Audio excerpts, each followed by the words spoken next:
Hi everyone, and thanks for being with me. Just before I start, just want to let you know, like to subscribe to my channel, ring the bell for further notifications, do what you need to do in order to hear more of these I was going to say incredible videos, but I don't want to get too carried away because they're probably not. But nevertheless, I have got a video today, I've got a subject I want to talk about, which is actually Russell Brand, because he fascinates me, to put it mildly. Not only is he in the news because there are allegations in terms of sexual assault and harassment, but because he's a big mouth and he seems to have lots of things to say. And I'm really intrigued by the way he puts his videos together. He does he has an editing process, which I know about, where you just take out all the gaps. And you'll notice that during his videos, they don't bother to hide the gaps at all, don't have any transitions or anything. He just sort of slaps between one thing and the other. So it gives us the impression that he's talking really fast, and he knows what he's talking about, and his arms are roving everywhere, and he has all these wonderful things to say, and he can talk about conspiracy theories, and he's reading off a prompter, and we know that he's reading off a prompter, but it doesn't look like he's reading off a prompter because he's really good at what he does. So this is who Russell Brand is. I am not like that, even though I do have a teleprompter, but I'm not doing what he's doing, and I'm not reading from a teleprompter today. But I just wanted to play this one clip. It's about 1:30 where he is spreading conspiracy theories, and I'm wondering if you can notice what it is that he does, because I think he's a jerk, frankly. But I must confess, there is a side of me that is somewhat envious that this man who already has a brand by name, brand by nature, and he has 6.1 million subscribers, which makes my site of 160 subscribers sort of paled into significance, I guess. But nevertheless, I still do what I do because I enjoy doing this sort of stuff.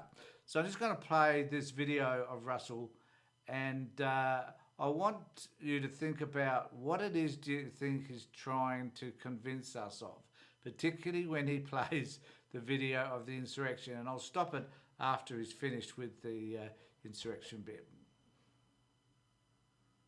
New footage appears to show that January the 6th was not an attempted insurrection, and yet the legacy media and Hillary continue to refer to Trump as the new Hitler and that he will end democracy. But what's the real threat to democracy? Is it a return to Trump, or is it the fact that the Democrats have betrayed the principles that they continually espouse in the pursuit of endless authoritarianism? Hello there, you awakening wonders. Thanks for joining us on our voyage to truth and freedom, which often begins with a great wave of propaganda, and you feel like you're drowning in it, like you've fallen off a surfboard and you're being dragged down to the bottom of the oceans, and occasionally you get to put your head above water and get a breath of clear, free truth. Remember when January the 6th happened? It was presented as the worst kind of insurrection that could ever have happened. There's no question at this point that the event has been used to legitimize anti-protest laws, anti-Trump rhetoric, to legitimize surveillance and censorship. So what has gone on with January the 6th? And what's going on with all of the hysterical language around Trump and fascism? Is Trump the new Hitler? Is Trump a threat to democracy? Or is the real threat to democracy the abandonment of the principles upon which republics or democracies, whatever you want to call them, are founded? I.e., the ability to be individually free, the ability to pursue happiness, stuff that's in your constitution. So let's have a look at that in some detail. Firstly, let's look at the debunking of January the 6th as an attempted insurrection and the numerous times that Trump is being compared to, equated to, and likened to Adolf Hitler. Just into our newsroom, thousands of hours of Capitol video footage from the January 6th riots are being uploaded to a public website as we speak. Newly elected House Speaker Mike Johnson announced his plans to release them today. It's part of a campaign promise he made. Okay, so the part of this that I wanted to play was him talking about all this anti-Trump shit, because the fact that he cannot and is unable to see that Trump is a fascist and that their country, not his, but the United States, is going down the rabbit hole, and that if they elect Trump, all hell is going to break loose and the world is going to be a worse place for it, and particularly those people living in the United States, and if you're an immigrant, whatever. You just have to listen to what Trump says. But that's not my point. My point is that he is trying to justify the right wing's version of what happened on January the 6th.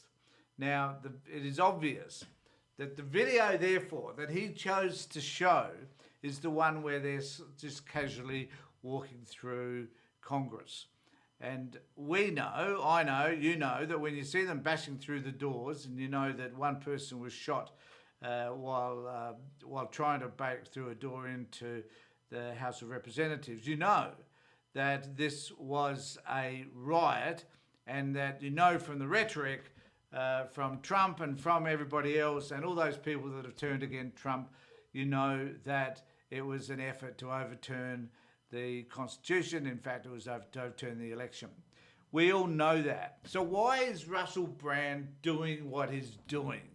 And my argument is because it gets him hits on Rumble. And this is about Brand making heaps and heaps of money, at the same time being denigrated in the media in relation to all these allegations around sexual assault and harassment. So why is it that we'd want to believe someone like Brand? Well, why would you want to believe me for that matter? But the question I'm putting it to you is, what is there about Russell Brand that makes him so believable?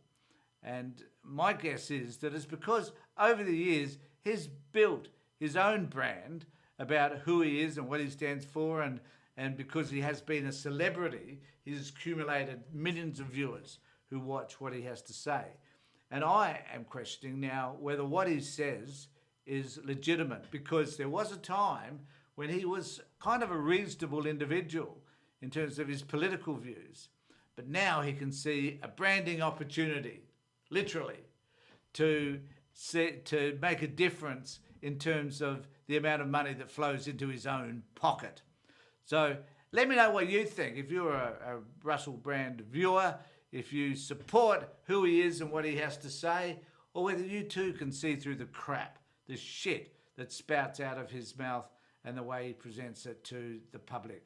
Let me know what you think in the comment section below, and remember to subscribe and ring the bell accordingly.